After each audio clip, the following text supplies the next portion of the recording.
Hi, I'm Shanta Navarro Perez with the Presidential Living Team, powered by Compass, on a mission to make your real estate goals a reality, with a commitment to exceeding your expectations and dedication to providing concierge service. I'm here to guide you every step of the way.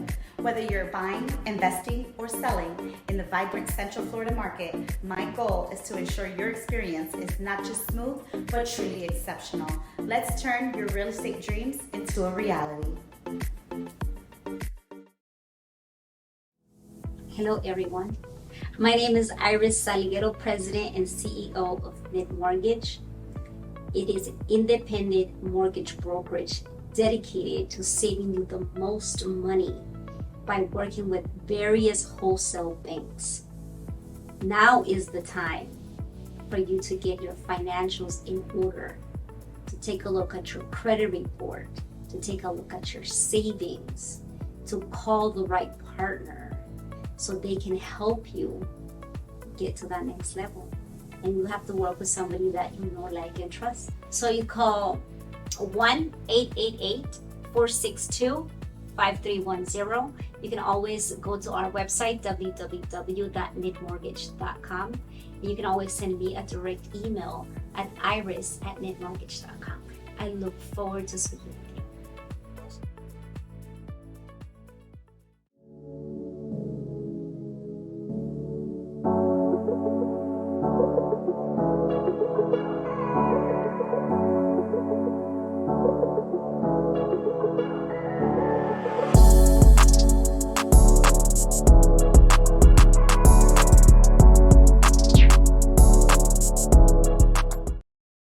All right, welcome to the Pro Formula Podcast. I'm your host, Tarek Shabazz, and this podcast is all about professional development. So if you're trying to take your professional skills to the next level, you're in the right place. In order for us to be able to continue to bring you this great content, I'm going to need you to like, subscribe, or hit that bell on our YouTube page. You can also go to our Instagram, or you can go to our Facebook account. We look forward to seeing you at our next show. Thank you so much for tuning in.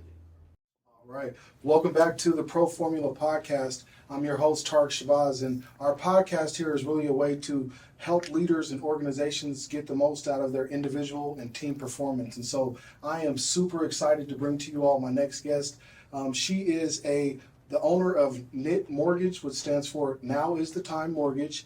She is the Circle of Excellence Award winner. She is a female entrepreneurial powerhouse, and I think she is an inspiration and motivation to anybody. So I want to bring you all my next guest, Miss Iris Salguero. How you doing, Miss Iris? I'm doing wonderful. Super happy to be here with you. Man, I'm fired up. It's good to see you. It's been some time. What have you been up to? Helping a lot of clients, a lot of people learn about the great things of real estate. How has real estate transformed your life and been a tool that you're using? It has transformed my life because it has given me access to live the life that I've always wanted to live. But most importantly, it has given me access to be a person of value. Talk about a person of value. What does being a person of value mean to you, and how are you bringing value to people's lives? Well, growing up, we didn't have much, so we didn't have a house. We didn't have we only had an apartment, so we didn't understand what was the benefit of having a property. What was the benefit of having equity? What was the benefit of investing? The benefit of, having ownership into something that is yours. And so now I'm bringing value by being able to teach, coach, and develop people into learning about how they can also, purchase homes, invest homes, have equities, build their credit scores, open up their own businesses. I used to be a personal banker, business specialist, assistant store manager, branch manager for many banks. So I can tell you that everything, all the knowledge that I'm more than happy to share it with my clients and people that surround me, my community. I actually had a public speaking event yesterday, and I was able to share some of the insights of real estate. And it made me feel so happy and so empowered because there were so many faces in the room that looked like me, that looked like you, that were happy and excited to learn. And so that's what I've been up to. Yeah, I think it's incredible. When I look back at when I first met you in high school, 1,000 years ago. It seems like not that long. We're not that old. But saying I'm old. it's awesome to see the growth and the progress that you've made throughout your career. Tell me when you knew that you made it. Like for me, I remember I was running a nonprofit organization, the Mile High Bulldog Youth Association, and your son was a part of our program for years. Shout out Brandon. I hope just hope he's doing well. But I remember when kids from other programs would say, "I want to get on your team," or people's parents would reach out and say, "How do I get my son on your team?" or "How do I get my son to be a part of your program?" And that was just always mind-blowing to me. What are some of those things that are happening in your life that are like, oh my God, I'm making it? Yes. Well, you know what? For me is the fact that I have so many people reaching out to me, calling me. People, listen, I don't even advertise for business. And I have real estate agents reaching out to me because they've heard about me. Nice. So I have made a name for myself, and all the business that I receive is really referral basis, word of mouth. Yeah. So it's pretty amazing the way that everything has transpired. And I would say the day that I felt that I made it was when I just closed so many loans in 1 month, because as I mentioned to you before, I'm terrible about keeping track of how many people I close, how many loans I do. I keep track of, I lose track of my numbers because I'm not focused on numbers. I'm focused on making an impact and closing the next deal, so my clients can get the keys to their home. I'm so focused on that I forget about the numbers until, of course, the paychecks start coming in. I'm like, oh, all right. Things are working out.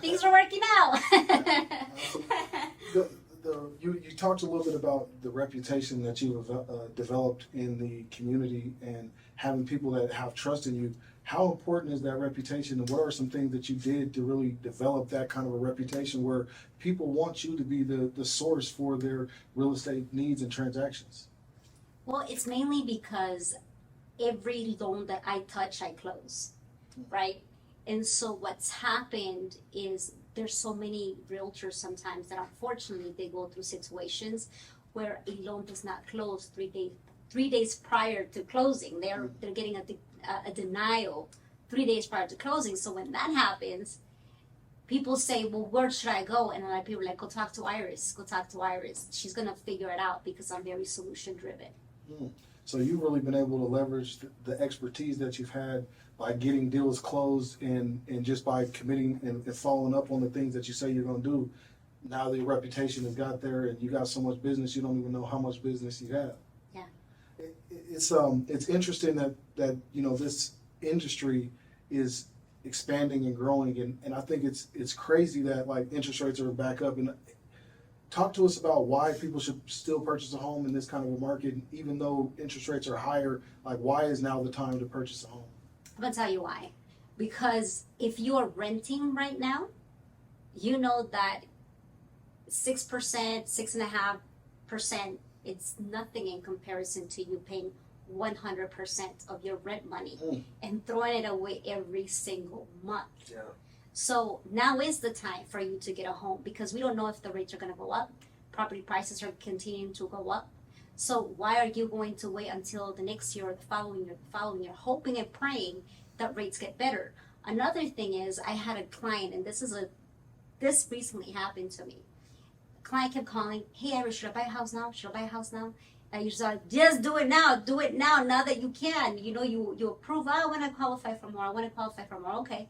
So he ended up not buying it. And unfortunately, he ended up getting into an accident where he became disabled, and now he wasn't even able to purchase the house that he originally qualified for, hoping and waiting for the rates to go down. So you never know what life has for you. So why wait? Why continue to wait? Especially when you can now start building equity. Now you can own this home. Now, if you need to, you can have some roommates help you pay for the property. If you think it's too expensive, you can rent out the basement. You can still leverage that now, and you don't have to wait. Why wait? Waiting for what? It seems like you're just talking about creativity and just finding creative ways to get it done. I think sometimes people lack the creative resources and the ability, where do you get that kind of creative solution focused mindset? Where does that come from? It comes from the fact that I invest myself, right? I own properties myself. I have a real estate portfolio. So if I, in the middle, in 2020, I purchased one, 2022, I purchased another one. So it doesn't matter the situation. There's always, even if, rates are up, that means the house value is going to be down. Take advantage of that. I think what's most important is for people to be prepared, to be financially prepared. And a lot of people lack that, therefore there's fear. But if they know what their credit score is, if they know that they have some savings, if they can budget, if they can plan ahead, if they can have a strategic plan. You remember when we did your house for Florida and your wife reached out, her and I, we started strategically planning exactly what we were going to do to ensure that there was a smooth process, no hiccups, no issues, and on the day of closing, you guys received the keys to your home with no problem. Yeah, I just want to just give a quick testimony. It was so incredible that you went and got your Florida license because you were dealing with us, and it was like I wouldn't say inspired you, but you had business that was in the state of Florida, and you didn't let anything. Not having a license was definitely going to be the last thing that was going to stop you. That just goes into that kind of solution-oriented kind of mindset that you have, and how you always are going to go above and beyond for your clients. That's just amazing. Well, you know what? When I came up with the idea, to me, let me tell you, NITT Mortgage, NITT is not just a slogan. It is the belief that now is the time to make your dreams a reality. Now is the time. And I truly believe that, because everything and anything that I set my mind to, I can accomplish. And ever since I accomplished the first thing, the second thing, the third thing, I've been acknowledging and noticing that I have the capacity to do it. But let me tell you a little bit about your story. When she reached out, I actually did not have the license to Florida. And I didn't tell her that. I just kept helping her, right? Because while I was doing the process, what I did as soon as I hung up the phone is I tried to figure out what's the quickest way for me to get this license. I start taking the test. We start working on it immediately, because number one, I was honored that your family, that you and your wife were reaching out to me. I was truly honored. I was like, they thought of me. They trust me to be able to do their loans. So I am going to come through for them. I'm going to do everything I can to save them money and to make their dream a reality. And I was so grateful for the way that you guys trusted me, that I hustled to get that license. And before you know it, I was already in Florida. But I also had plan B. I had plan B. I spoke with, the owner of my company prior to, and I was like, listen, if I can get my license ahead of time, what's plan B? So I did have plan B set up for the just in case. No, but what I think is really valuable is you don't always have the answer. Correct. But you were willing to do the work anyway. Correct. There was never a moment that we didn't know if we were going to close. It was like you removed any kind of worry from our mind. And I think for those professionals who are really trying to grow and take themselves to the next level, you just need to get started. Yes. The phone is ringing. Somebody wants your help, and it's not like, well, let me see if I can help you. You just were like, let's get going. Like, here's some documents. I'm going to get those sent over to you. Get this stuff sent back to us. And so I thought that was really incredible. And I think that inside of there is a real true story, is that I don't have all the answers, and I don't necessarily need all the answers at this exact moment. But what I do have is the belief that I'm going to get it done, and I think that's who you are. Yes, and that's what I'm telling you. NITT Mortgage is not just a slogan; it is the belief that now is the time to make your dreams come true, whatever that is. And for me, I believe in my head and in my heart that I am an unstoppable woman. I believe in my heart that you're an unstoppable woman too. That's no question about it. I like to, ask this question in terms of like, if you were talking to 10-year-old Iris, or if 10-year-old Iris was talking to you, let's look at it from that perspective. What would 10-year-old Iris think about the life that you've created for you and your family? 10-year-old Iris would be in disbelief. because 10-year-old Iris, at 10 years old, I was actually in transition. I was actually moving from El Salvador to the States. Okay. So I came to the States when I was 10 years old. And in that period, I would not have even thought of, because my only dream at that point was to meet my mom for the first time. You hadn't met your mom up to the point that you were 10 years old? That's correct. Where was she and where were you, and why hadn't you all had that meeting? So back in 1980, when I was born, is when all the war in turmoil was happening in El Salvador. Okay. So my family was, after they gave birth to me, they were literally walking over dead bodies to get to my grandmother's home so they could eat. So what happened is they ended up leaving me with my grandmother, my grandparents, and they ended up fleeing the country. So I never got to see my parents again since I was a baby. Wow. I don't think I ever knew that. And all the time that I've known you, I don't think I ever knew that story. Let's talk about pre-America, because it sounds like 10 years old, that's when you came to the States. Let's talk about before you got to the States. What was life like at that time? How were you all living? I heard you say there was turmoil, there was war and conflict, but how was life for you as a child growing up in El Salvador? You know what? Here is what's funny. That even though we were poor, even though we didn't even have a fridge at some point, it didn't matter. I was a happy child. I was very happy with nothing. I didn't get my first doll or my first toy, I think, until I was like 8 or 9. 8 or 9 years old, you got your first toy. What did you do for fun? Like, what were things that you all did to have a good time and enjoy your childhood?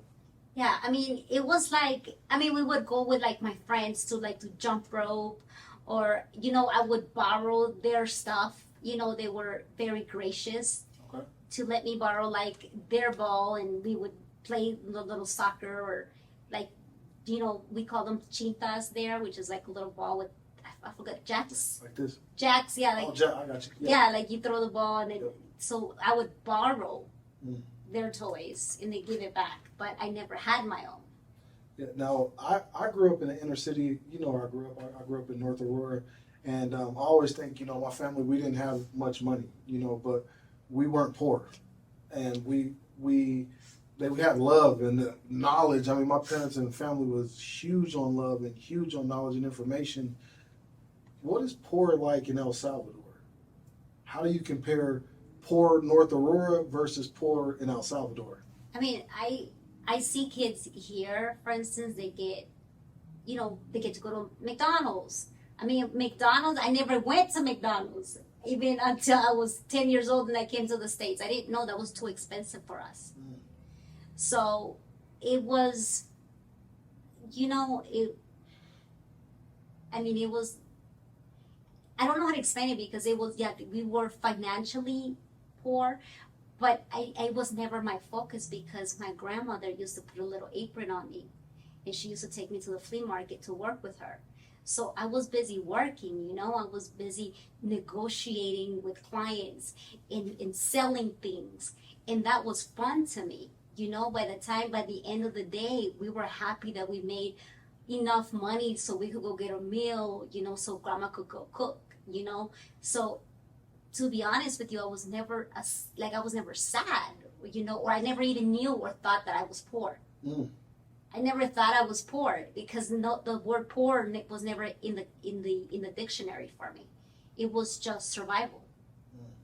So you're at 10 years. As a kid, you're selling at the flea market. What were some of the things that you were selling? And you talk about these negotiation skills, which you guys, if you don't know Iris, this girl is a master negotiator. What were some of the things that you all were selling in the flea market? We were selling clothes. We were selling, when it was time for kids to go back to school, we would sell books and supplies, for kids to go back to school. During Christmas, we would sell like the Christmas cards, and it was fun. It was, for me, it was so much fun, because I was a part of something big, because my grandmother made me feel special. My grandpa would make me feel special, because every time I would sell something, they would give me a high five because I started selling when I was 8. So receiving that high five and that reassurance from them that they were proud of me, that was my excitement.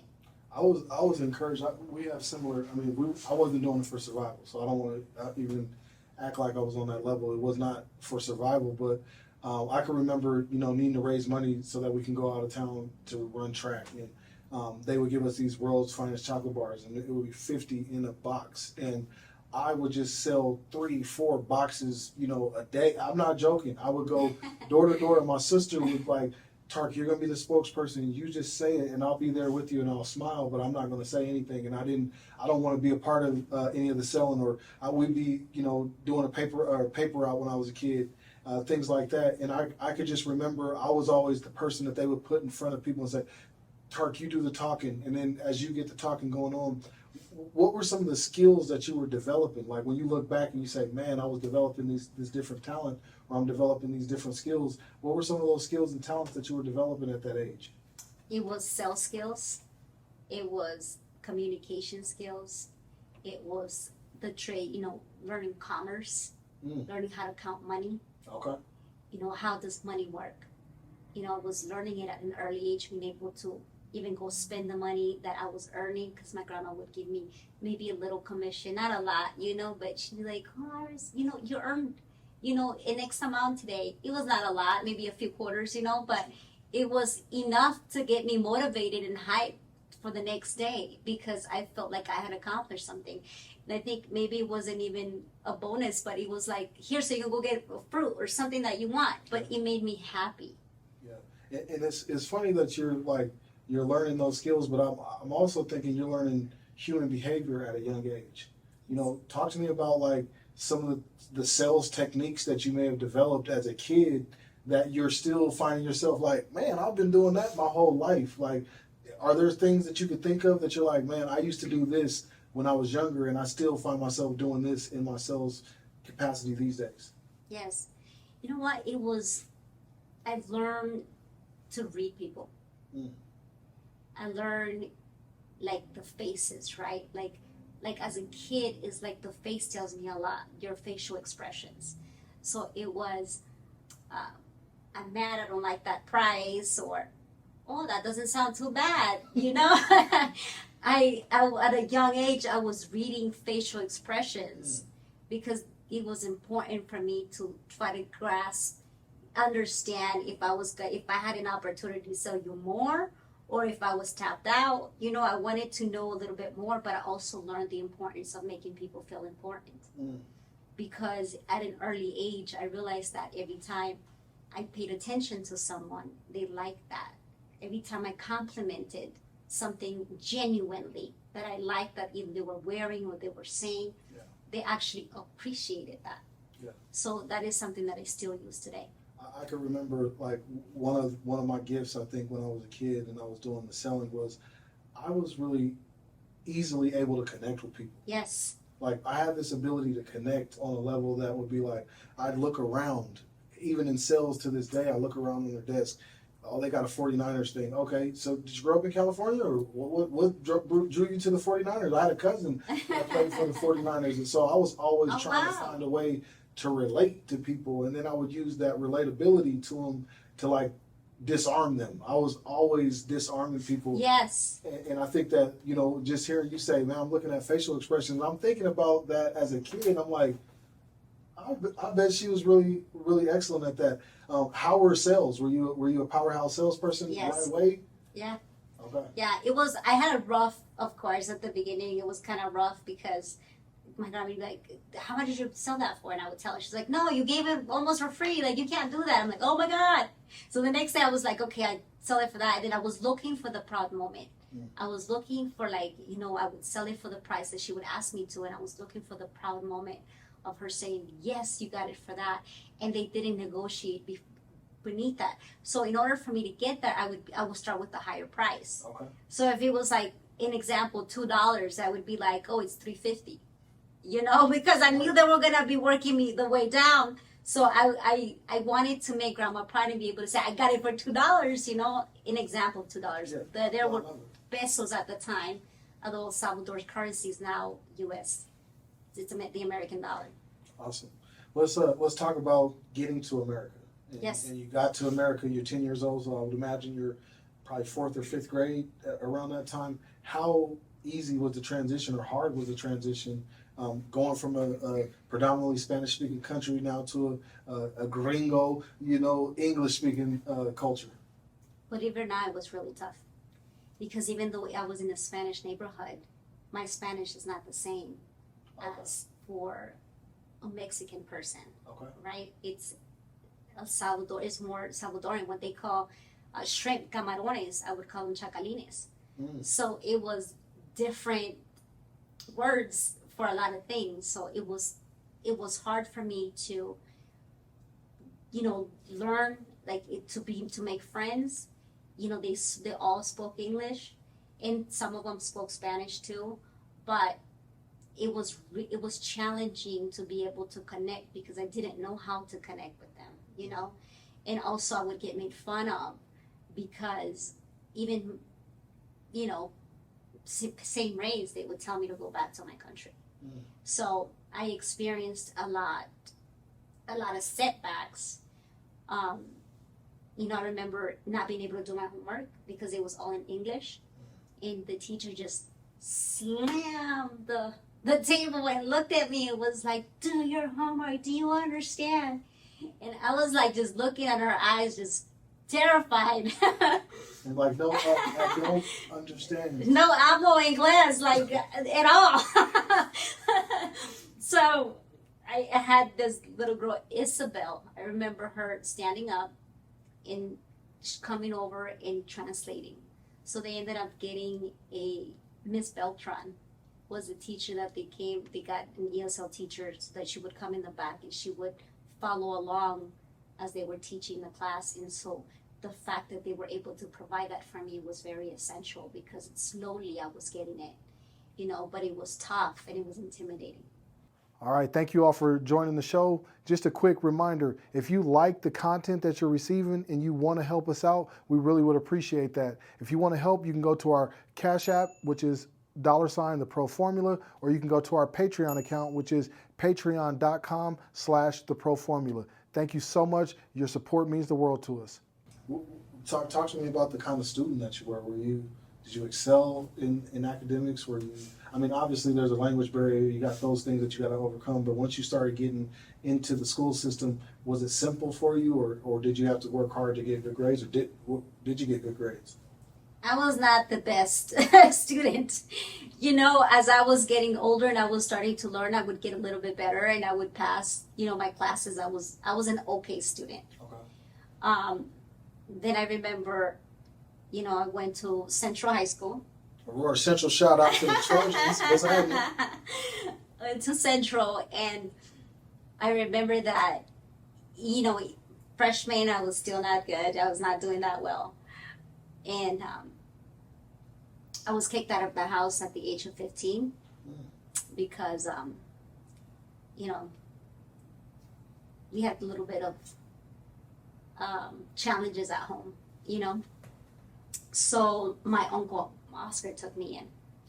So he took me in, I moved in with him. And at that point, now there was more a supervisor, right? Now he was different. He was a whole different story. He was very loving. He was very kind. He was very supportive. But he was no joke smoke. He was like, you're going to bring me good grades. You're going to do this. It was pretty. And he would always, encourage me to do better. And so I remember one time, he went to school and he didn't see the best grades. And he was like, Iris, if you don't get it together and if you don't do this and that, he was like, you're going to be in trouble from A through Z. I was terrified. So I went back to school the next day and I was like, I had a serious conversation with all my teachers and I was like, listen. Uncle Oscar ain't playing. I got to figure this out. Help me, please. I read his facial expression and that facial expression said, he is not playing with me. So I wanted to then, instead of wanting to sit in the back, you know, I started sitting in the front. And I started to change the group of friends that I was originally dealing with. I got myself into the swim. I ended up in the swim team. Okay. I got myself in the speech team, and I started, you know, associating myself with kids that I felt were, you know, they were more easygoing. They were going somewhere. They had more value. You know, they weren't gonna get me in trouble. You know, so I started shifting my mindset because Uncle Oscar said to me, Iris, as a Spanish Latina female, you need to understand one thing.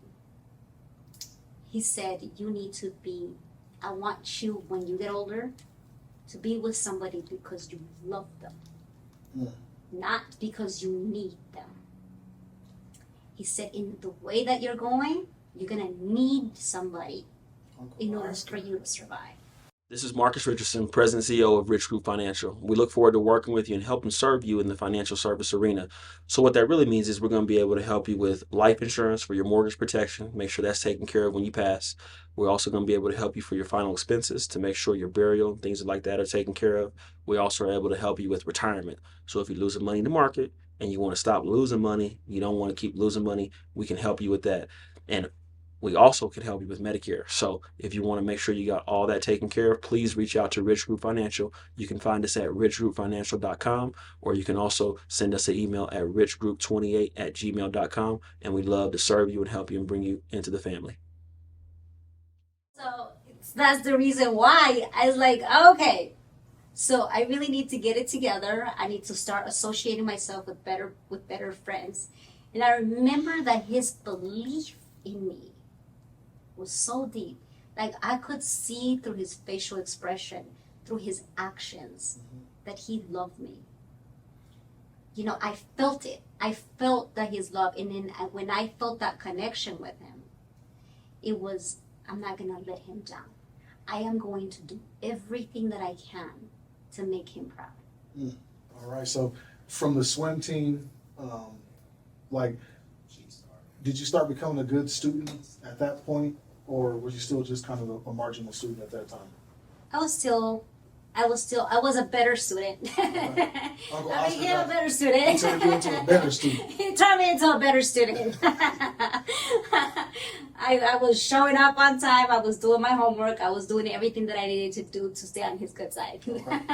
That's awesome. And then let's transition into like the professional life. What were some of the first jobs that you had, you know, as a grown-up and as an adult? And then how did that turn you into this mega real estate broker that you are these days? You know, I used to push carts. That was my first job. Nice. Then I was a cashier. Okay. And I then became a supervisor at the place of work. And at some point, I saw one of my dear friends, got a $10,000 check. It was what he had made that week. And I was like, how did you do that?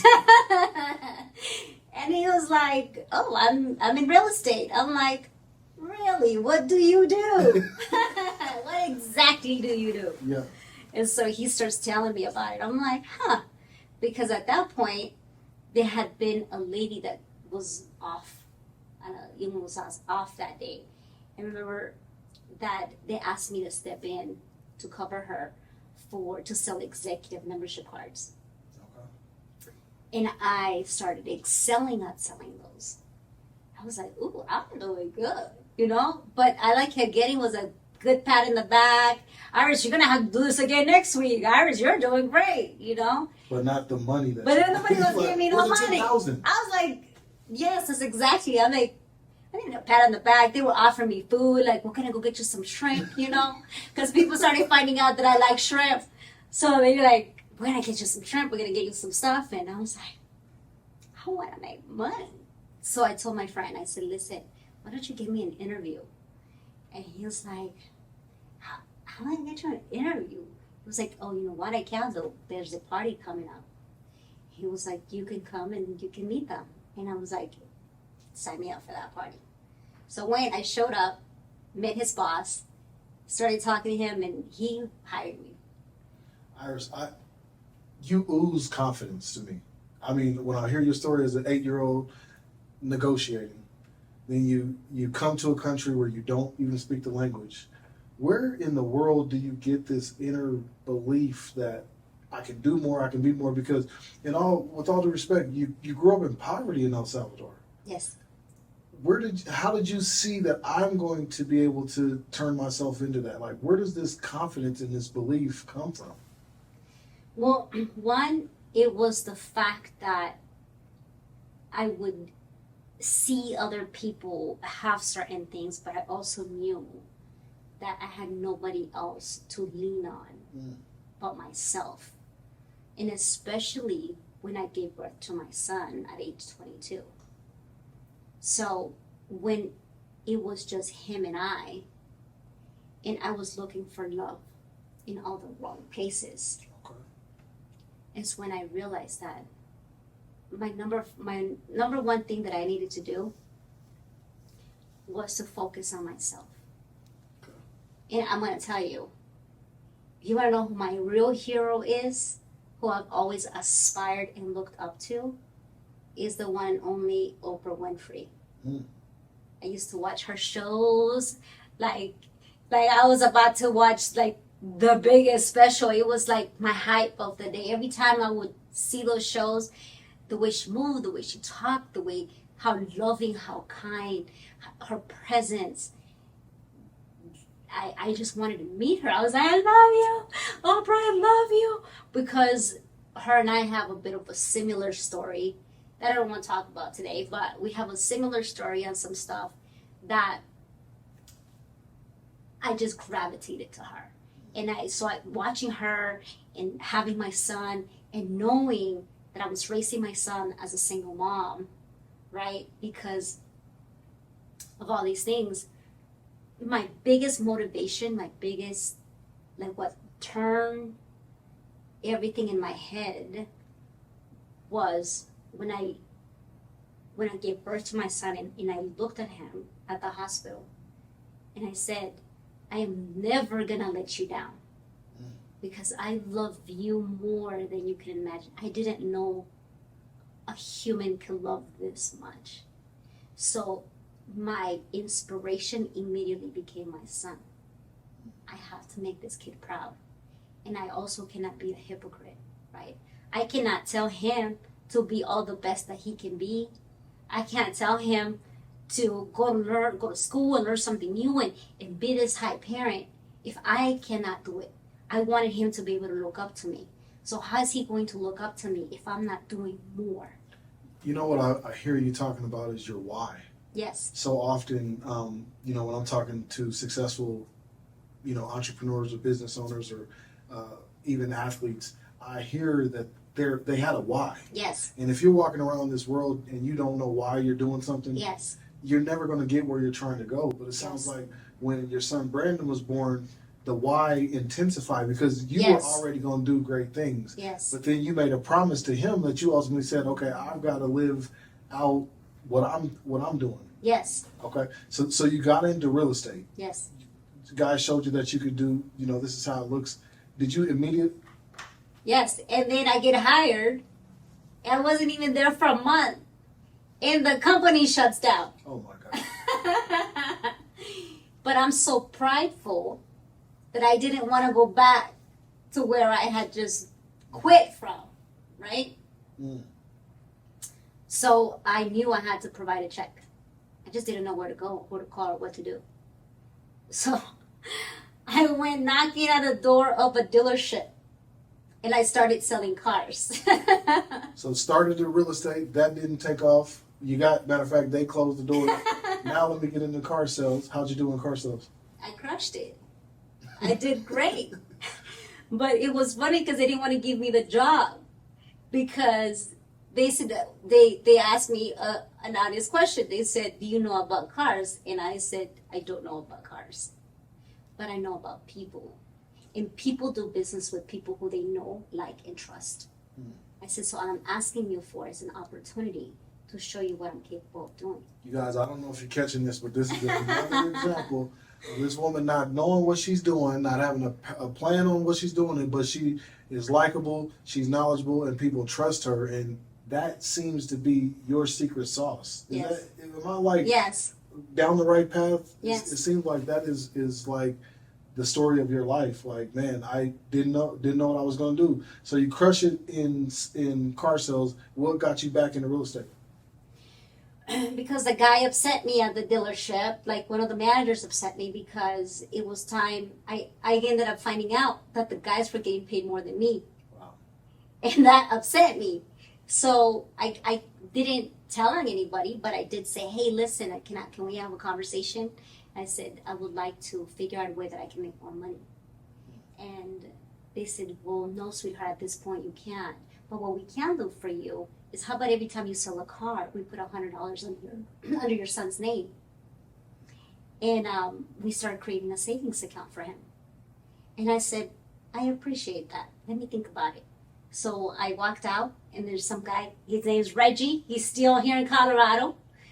Reggie was so kind and so wonderful to give me a ride to go pick up my son at the babysitter's, and I never went back. I ended up going to another dealership to try to change the luck. It didn't happen. At the other dealership, something happened with another guy that upset me because he was asking me to get in the car to go get lunch, and he was going to be my mentor, and it didn't feel good the way that he asked me. Okay. And so I quit that day, and I went and I applied at Wells Fargo Bank. And I remember Tracy hired me because I was in a room full of people, and they were looking to get, they said, a banker. But I had to earn my spot. And so they said, well, we're going to go ahead and have some people sell something that they're good at selling, And so I was like, oh, I can sell the membership, the Costco membership. So I went and I was selling the Costco membership and all this. I was overcoming objections, and they said, yep, we want her. So they hired me. And the day that I showed up to the first class for Costco, the Wells Fargo class, I remember the guy that was sitting there that was also in the interview, he said, oh my God, after your interview, I didn't think that I was going to get called in here. He said, I'm so happy you both, we both made it. He was like, thank you, this is so cool. And then we became friends and everything was cool. But what happened is that I was so hungry to prove myself, but to prove to people that I had this, I had it. There was nothing, because my why was waiting for me, because I needed to put diapers, I need to get diapers, I need to get formula, I needed to help, I need to get, put him in daycare. Finding daycare was tough. I remember taking him to daycare one time, not even daycare, to this lady who babysat him, and I found him bruised. And I found him they had not fed him, so I'm he's over here sucking on the bottle, and I fed it to him, and that hurt. I think that pain was driving me into becoming more of a beast. It was it was the more pain and the more obstacles that I was taking in, it was the more upset I would get, and the more I would tell myself, watch me go in there and watch me be better, watch me be great. I'm gonna be better today, tomorrow than I was today, and then the next day, and the next day. And I almost became a workaholic. I was just if I was competing against amazing guys, I wanted to always make sure that I made a statement. And one thing I learned is that people lie, but numbers don't. So my numbers on paper had to be great, because if there was a spot that was coming up at any position, I would always make sure that I was a thought in somebody's head. I was going to become a personal banker, business specialist, assistant store manager, branch manager. And I was looking, I was climbing, and I was climbing like I was being chased. I was ferocious about it. but it's because my why. I'm getting inspired. I don't know about y'all. I'm like, I don't ever want to get on Iris's bad side. If you get on the bad side, it's a trouble for you. But the other thing is, that girl is, I mean, I'm seeing here right now, it's just energy oozing off her. She's little and compact, but this girl is packing a bite. That's awesome. I love your story. I want to help people that are trying to get to this next place understand, what is your schedule like? Do you mind sharing what a day in your life is like? I wake up in the morning. What time are you usually up? You early riser or late riser? I'm an early riser. I mean, it's sometimes 5 a.m. I just wake up, brush my teeth, get ready, and I go downstairs. I grab, a cup of coffee. I grab a little bite to eat, and I'm straight going to the office. And I'm starting. If I didn't finish my to-do list the night before, I'll do it first thing as soon as I wake up. And I have to do my to-do list because I need to tackle each and everything that's on my to-do list. It has to get done.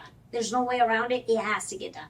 Whether I am delegating, whether I am, I have my to-do list, and that to-do list has to be finished by the end of the day. Okay. So you were used to only be responsible for yourself.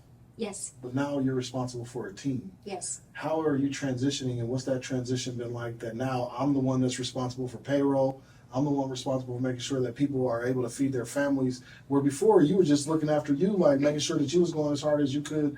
How is it now you transition into being the boss? Because I read a book, it's called The Shipbuilder. The Ship Builder. The Shipbuilder. Check that book out, y'all, The Shipbuilder. It's very small, and it's actually very powerful. And it talks about leadership. And so it gives you, steps of some of the things that you got to do. But the one that resonated the most for me is that in order for you to lead, you have to love them first. Mm. So everybody on my team, they're not just a number, they're just not a face. I love them. Mm. I love them. And in order for me to ensure their success, it means I have to hustle harder. Because before I was just responsible to make my money, and I make good money. So, and I have good savings, and I'm very financially responsible. So my hustle was still there, but now it's even more. Yeah. It's magnified because I need to make sure that everybody's eating. And I do incentives that they make more money. I look for ways that they can make extra money, that I can give what I call the bonus rounds, because I want them to be able to work as hard as me, but I understand that they're not going to work as hard as me, because at the end of the day, it's my business. But I notice with each and every one of them that they put forth so much that goes into it, because I realize that by me loving them, they love me back. And so they want to see me succeed. When I was a young leader, I was what they call a charismatic leader. Yeah. Charismatic leaders bring energy and they inspire people. And the bad thing about charismatic leaders is when they leave the building, there goes the inspiration, there goes the motivation, there goes the that camaraderie and those good feelings. And so as I've grown in my leadership, I've become a servant leader, which sounds like that's the leadership style that you employ, which is endear yourself to your team. Yes. And love your team, and then you'll notice that as you pour into them, they're pouring more into you. Yes. And they're bringing more into you. Are you noticing that same thing? I see it. You love your team? I see it because you know what, I can tell you, each and every one in my team is a boss in their own right. Yeah. I mean, I am also, people know I'm also tough. I would say, I want things to get done. And I'm also very solution driven, so I want them to hustle. But because they already know what my expectations are, right? Because I lead. This is what I'm doing. This is how I do it. And I share, hey, I got some meetings going on, and with this, I'm going to be having a speaking event. I'm going to be doing so. And the fact that even there's a specific female on the team that she's like, Iris, I look up to you, but I've explained to her that I look up to her too, because I recognize that she may not have the skills that I have, but I don't have the skills that she has. I am aware that they each bring value to the table. Yeah. And so that's great. That's how we're doing it, and that's why you go and you do your loan at NITT Mortgage, because there's nothing but bosses in the company. Love it. Kind of just this piece, I want to just help that mortgage broker or that lender that's like, man, I don't have Iris's connection. I don't have her following. Like, what is just one or two pieces of advice that you would provide them or offer them to say, yo, if you want to get your bag up, this is how you can get your bag up? This is it. You want to know the true secret to that is put the client's best interest before your own. Mm. And if you do that, you're going to win every time. Isn't that easier said than done though? Like, or is it easy to put your client's interest ahead of your own? When you make it a habit, it's easy. But I've always, I don't read books. I hear books, right? I listen to a lot of books, and therefore, I'm aware that clients go first. If I cannot get to the next step if I don't put them first. So the same client will refer me business over and over and over again. And I do the same thing over and over and over again. And more business continues to come. So word of mouth is what brings me more business, but it's because I truly do care about the clients. They're not just a number to me. I know each and every one of the families, and I talk with everybody to respect, not like from the head of household to the little baby. They're all equally, they're all so important. They're a unit, and I see a family. I see them. I think that's really what happens. I connect with people because I see them. Yeah, I love it. Well, this is the last part of my show, and I call it End the Debate. Yes. We're all in the world always debating about things. So these are the things. I just want you to answer the first answer that comes to mind. I don't want you to try to psychoanalyze it and overthink it. Just let me know where your heart is at. You down to go and play this game with me? Let's do it. All right. So salsa music or 80s and 90s R&B? Salsa music all day. Salsa all day long. I'm a good dancer. Okay. Now, American football or the world's football? Soccer. Okay, she had to think about that when she was like, hold on. I love football, don't get me wrong. I love Super Bowl. I love football. Go Broncos all day. But soccer is passion. Where I'm from, soccer is the deal. Like, soccer is so much passion. Las Vegas or a mountain retreat? A mountain retreat. Okay. Last one is spa day with the girls or a night out on the town with your man? With my man. I think you all saw the exact same thing I saw. She wants to go with her girls, but she knew what that right answer was. I tried to trip her up, but that girl is a professional. I love that. For anybody that might be thinking about getting a mortgage, or they don't know what to do, like, talk to them and tell them why now is the time and what they're going to get when they call you. Now is the time. Hello, everyone. My name is Iris Salguero, President and CEO of NITT Mortgage.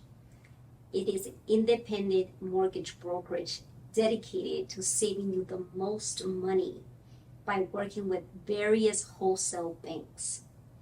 Now is the time for you to get your financials in order, to take a look at your credit report, to take a look at your savings, to call the right partner so they can help you get to that next level.